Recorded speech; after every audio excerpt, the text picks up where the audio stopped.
अस्सलाम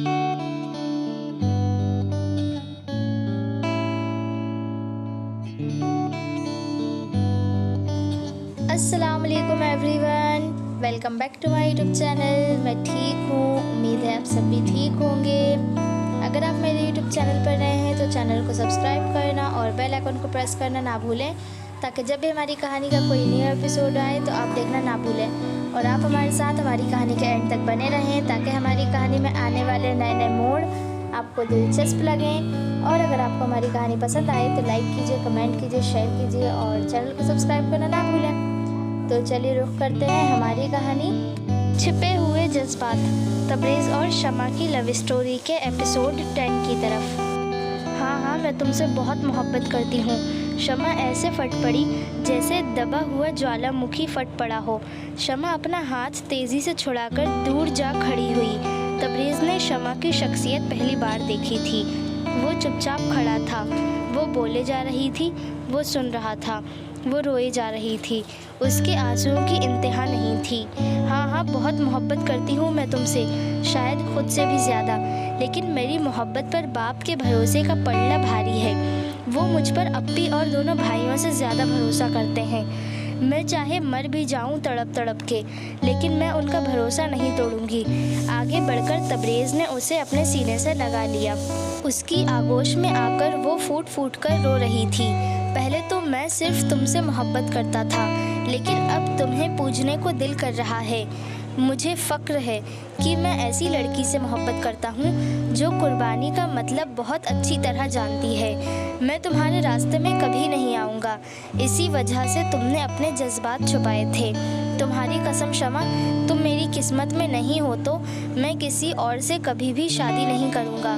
वो उसके आंसू पोंछते हुए कह रहा था। इतना कहकर वो तेज़ी से बाहर निकल गया। वो उसे जाते हुए बहुत देर तक देखती रही।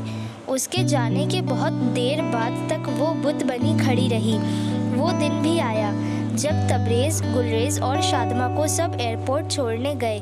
सब ने खुश दिली से विदाई दी। समरीन कभी कभी शमा से मिल लिया करना और उसके बारे में लिखती रहना। तबरेज़ अपनी बहन से बड़ी मायूसी से कह रहा था। 6 महीने हो चुके थे उन लोगों को गए हुए। शादमा और शमा ख़त किताबत करती रहती थीं। कभी शमा समरीन के घर आ जाती, कभी समरीन शमा के घर आ जाती।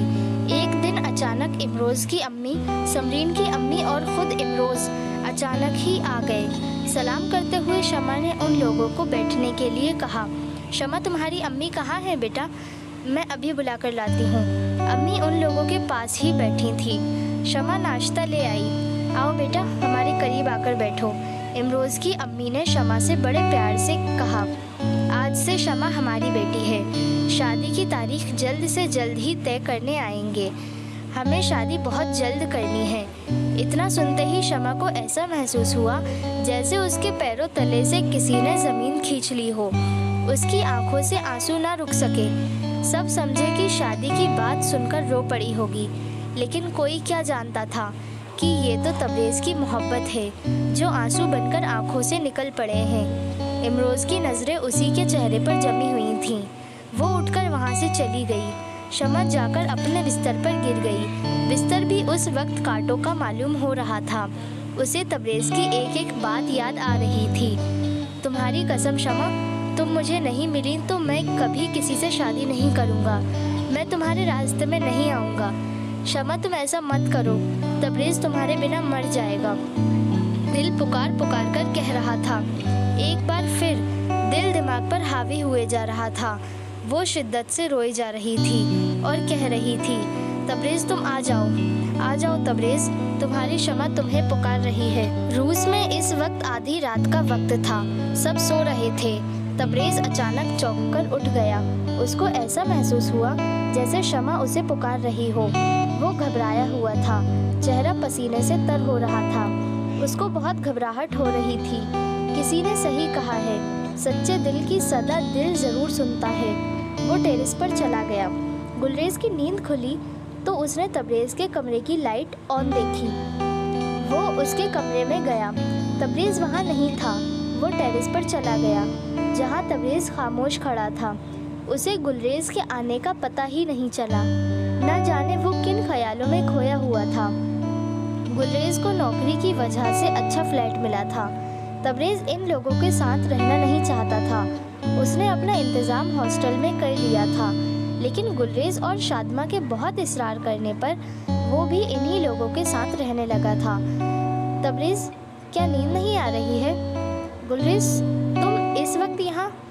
वही तो मैं तुमसे पूछना चाहता हूँ। इस वक्त तुम टेरेस पर क्या कर रहे हो? गुलरेज, मेरा दिल बहुत घबरा रहा है। सोते सोते मुझे ऐसा लगा जैसे शमा किसी मुसीबत में है। अरे यार, ये तेरा वहम है, वो ठीक ठाक होगी, गुलरेज तसल्ली दे रहा था।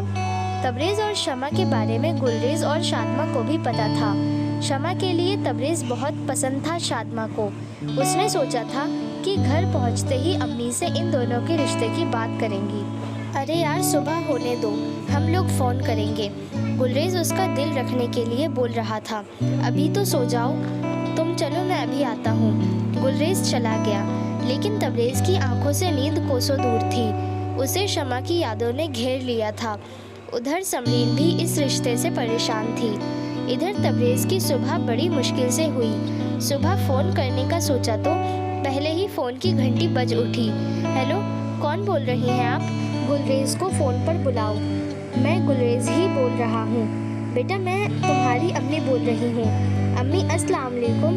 वालेकुम अस्सलाम बेटा, तुम सब लोग कैसे हो? अम्मी, हम लोग बिल्कुल ठीक हैं, लेकिन सुबह से फ़ोन, खैरियत तो है?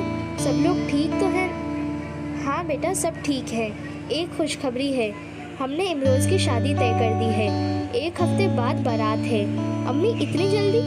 बेटा, बात यह है कि अमेरिका से एक बड़ा ऑफ़र आया है, इसलिए मैं चाहती हूँ शादी जल्द ही हो जाए। मैंने सुना है जो परदेश जाते हैं वो अंग्रेज़ी मैम अपने साथ ले आते हैं, इसलिए मैं जल्दी कर रही हूँ शादी में। अम्मी, इसीलिए आपने मेरी शादी भी जल्दी में कर दी थी? बेटा, वो तो तुम्हारी पसंद थी, और इमरोज़ भी इस लड़की को बहुत पसंद करता है। अम्मी, लड़की कौन है? बेटा, तुम उसको अच्छी तरह जानते हो, तुम्हारी साली शमा। शमा का नाम सुनते ही गुलरेज के हाथों से रिसीवर छूट गया। हेलो बेटा, हेलो, तुम ठीक तो हो? गुलरेज ने अपने आप को संभाला। जी अम्मी। बेटा, तुम ठीक तो हो? जी, मैं बिल्कुल ठीक हूँ। देखो बेटा, तुम तीनों जल्द से जल्द आने की कोशिश करो, हम सब लोग तुम्हारा इंतज़ार कर रहे हैं, जल्दी आना बेटा। जी अम्मी। अम्मी से सलाम करके गुलरेज ने रिसीवर रख दिया। वो खामोश खड़ा था। तभी तबरेज़ आ गया। किसका फ़ोन था? तभी शादमा भी आ गई।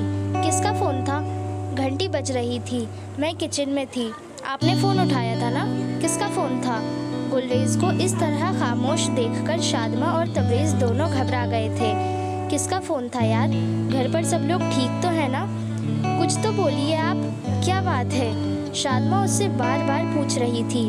गुलरेज को कुछ समझ में नहीं आ रहा था, किस तरह बताए। जब ये सुनकर मुझे शॉक लगा है तो तबरेज़ का क्या हाल होगा? कैसे बताऊं कि मेरे भाई ने उसकी मोहब्बत छीन ली है? तबरेज़ भी घबरा गया था। अरे यार, कुछ तो बोल, किसका फ़ोन था? सब ठीक तो हैं? उसे अल्फाज ही नहीं मिल रहे थे कि किस तरह बताए। इमरोज़ की शादी है। अरे यार, तुमने तो हमें डरा ही दिया था, ये तो बहुत खुशी की बात है, तबरेज़ ने सोफे पर बैठते हुए कहा।